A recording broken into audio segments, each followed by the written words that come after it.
Hello students, today I am going to discuss chapter 5 life process of biology class 10th from the NCERT book. Now in the first paragraph what they have given, let's start. How do we tell difference between what is alive and what is not alive? If we see a dog running, or a cow chewing the curd, or a man shouting loudly on the street, we know that these are living beings. ये सारे symptoms क्या है? Living beings के हैं. Dog क्या है? दौड़ रहा है, इसका मतलब है कि उसके अंदर जान है. एक आदमी चिल्ला रहा है स्ट्रीट पे, इसका मतलब मीन्स क्या है कि वो लिविंग है. What if the dog or the cow or the man were asleep? अगर ये कुत्ता, गाय और जानवर अगर सो जाए तो क्या हम उसे लिविंग कहेंगे? We would still think that they were alive. But how do we know that? अब हमें ये कैसे पता चला कि वो लिविंग है? They are not dead. We see them breathing. क्या सिम्टम है? एक डिफाइनिंग कैरेक्टरिस्टिक हमारे सामने आया, वो है क्या? ब्रीथिंग. कि सोते हुए भी वो सब के सब क्या करते हैं? सांस लेते हैं. And we know that they are alive. और इससे हम लोग समझ जाते हैं कि वो क्या है? अलाइव है, जिंदा है. What about the plants? How do we know that they are alive? Plants के केस में कैसे हम गेस करते हैं कि प्लांट्स आर अलाइव और the dead? We see them green. We see them green. Some of us will say, but what about plants that have leaves of color other than the green? तो पौधे क्या होते हैं? पौधे photosynthesis करते हैं, उनके अंदर क्लोरोफिल पिगमेंट होता है. और जिन प्लांट्स के पास क्लोरोफिल पिगमेंट नहीं है, जो ग्रीन नहीं है, तो क्या वो अलाइव हैं? They grow over time so we know that they are alive. तो प्लांट्स क्या होते हैं? धीरे धीरे ग्रो करते हैं, उनका साइज इंक्रीज करता है, जिससे कि हम ये गेस करते हैं कि ये प्लांट जो है वो अलाइव है, जिंदा है, तभी वो क्या है? ग्रो कर रहा है. In other words we tend to think of some sort of movements, either growth related or not, as common evidence for being alive. तो कुछ अगर मूवमेंट है तो मूवमेंट के एक डिफाइनिंग कैरेक्टरिस्टिक हो जाता है किसी चीज़ को बताना कि वो लिविंग है या non living. But a plant that is not visibly growing is still alive. लेकिन प्लांट्स के केस में क्या होते हैं? प्लांट्स जो होते हैं वो स्टैटिक होते हैं, एक पोजीशन पे मूव नहीं करते, but still they are alive. Some animals can breathe without visible movement. So using the visible movement as the defining characteristic of life is not enough. So particularly सिर्फ movement के base पे हम ये नहीं कह सकते कि something is alive or the dead. Something is alive, is live or dead.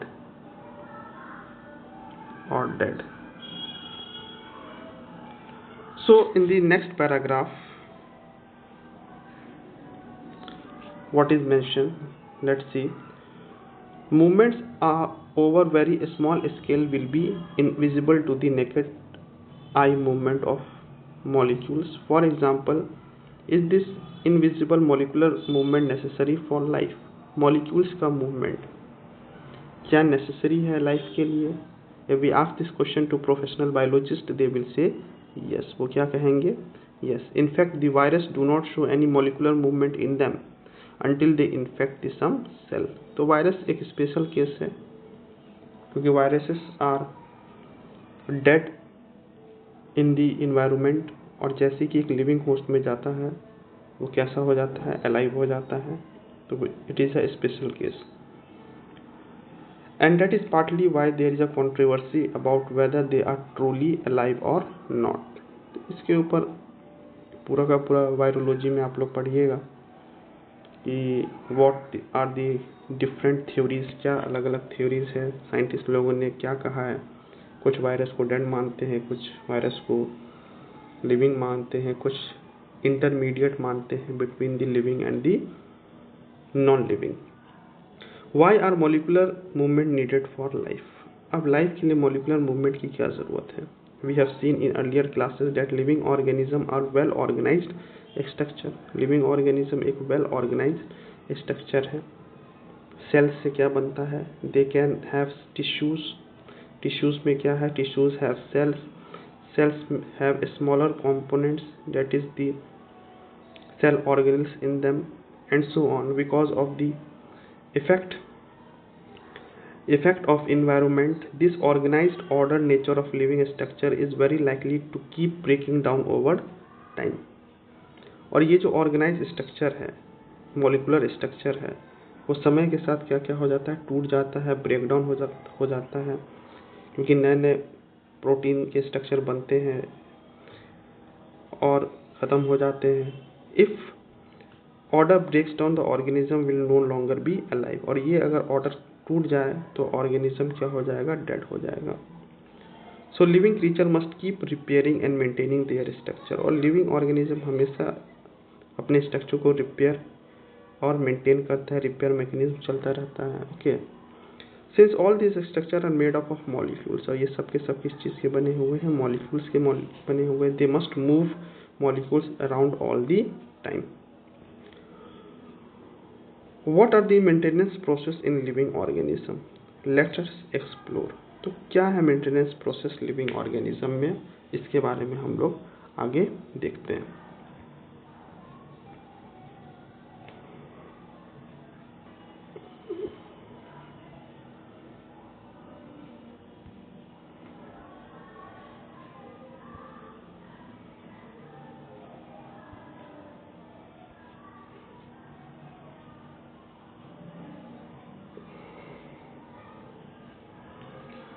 Now, what are life processes? Life processes क्या है? The maintenance function of living organism must go on even they are not doing anything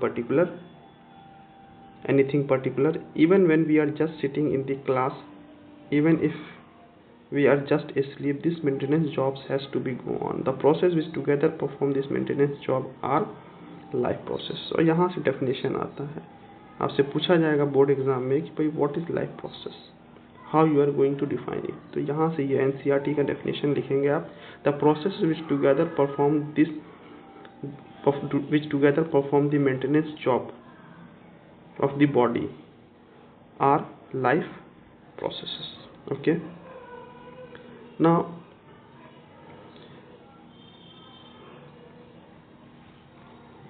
since these maintenance processes are needed to prevent damage or breakdown, energy is needed for them। और ये जो maintenance process चल रहा है, कुछ ना कुछ बन रहा है, कुछ ना कुछ टूट रहा है, एनाबॉलिज्म और कैटाबॉलिज्म का जो प्रोसेस चल रहा है, इस प्रोसेस में क्या चाहिए? एनर्जी चाहिए। क्या चाहिए? Energy. And this energy comes from outside the body of the individual organism. और ये एनर्जी कहाँ से आ रहा है? ये एनर्जी आ रहा है बाहर से। Okay, in the form of food. Food से ही क्या हो रहा है? एनर्जी बन रहा है, और उस एनर्जी को एक ऑर्गेनिज्म यूटिलाइज कर रहा है अपने मेंटेनेंस प्रोसेस के लिए। मेंटेनेंस प्रोसेस का मतलब हुआ the process of anabolism and the process of catabolism. So there must be a process to transfer the source of energy from outside the body of the organism, and which we called food। अब उसे क्या कहते हैं? खाना कहते हैं। To the inside, a process we commonly call nutrition। और biological term में क्या कहेंगे? इसे न्यूट्रिशन कहेंगे। न्यूट्रिशन का डेफिनेशन क्या होता है? The process of intake of food is known as nutrition. If the body size of the organism is to grow,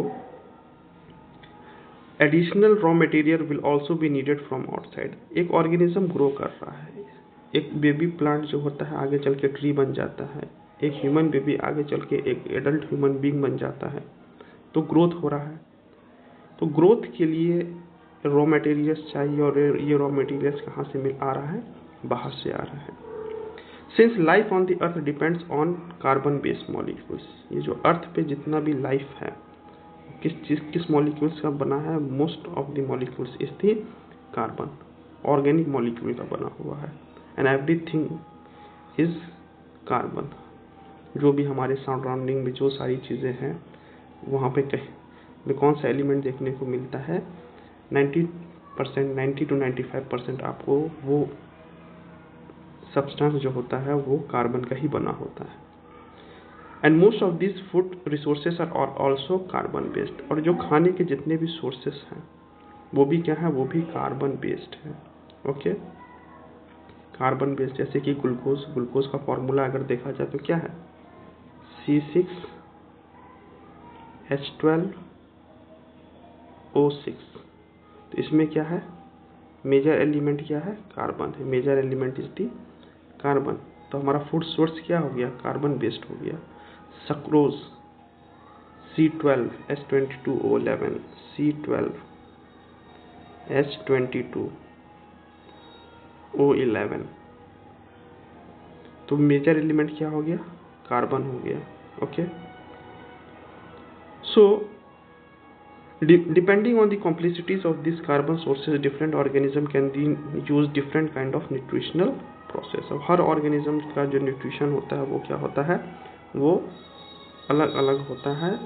her organism अलग अलग तरीके खाना खाता है, ठीक, और उनका कार्बन सोर्स अलग अलग होता है। Okay, now next,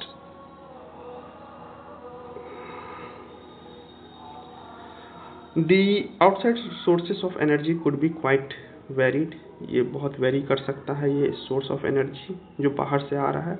Since the environment is not under the control of the individual organism, तो किसी भी इंडिविजुअल ऑर्गेनिज्म के कंट्रोल में नहीं है इन्वायरमेंट वैसे भी किसी के कंट्रोल में नहीं है। नेचर का अपना ही एक लॉज होता है और वो उसको गवर्न करता है। Okay, These sources of energy therefore need to be broken down or built up in the body and must be finally converted to a uniform source of energy that can be used for the various molecular movement needed for maintaining the life structure as well as to the kind of molecules the body needs to grow। तो ये जो source of energy हम अपने body में ले रहे हैं इसको क्या करते हैं, हम लोग ब्रेक डाउन करते हैं सिंपल कंपाउंड्स में। फूड क्या है, फूड में क्या है, कार्बोहाइड्रेट है, प्रोटीन है, लिपिड है, उसको सिंपल कंपाउंड में तोड़ते हैं। ओके, कार्बोहाइड्रेट को ग्लूकोज में, प्रोटीन को अमीनो एसिड में, फैट को क्या है, फैटी एसिड और ग्लिसरॉल में, सिंपल कंपाउंड में तोड़ के हम क्या है अपने ग्रोथ के लिए उन मॉलिक्यूल्स को यूज़ करते हैं। और इन सब प्रोसेस में कौन सा रिएक्शन सबसे ज़्यादा होता है, chemical reaction, that is the oxidising and reducing reaction. Okay, oxidation reduction होता है और इसके तरह मॉलिक्यूल्स का क्या होता है, ब्रेक डाउन होता है।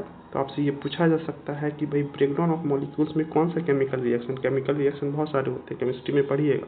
डिस्प्लेसमेंट रिएक्शन है, डबल डिस्प्लेसमेंट रिएक्शन है, ऑक्सीडेशन रिडक्शन रिएक्शन है। सो इसमें ऑक्सीडेशन रिडक्शन प्रोसेस चल रहा है। For this many organism use carbon sourced from outside the body. The process of acquiring the oxygen from outside the body and to use it in the process of breakdown of food sources for cellular needs is what we call respiration।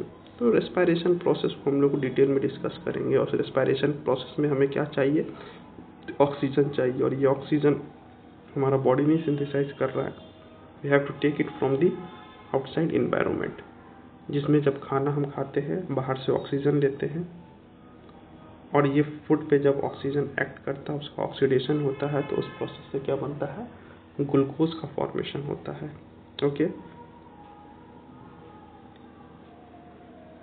So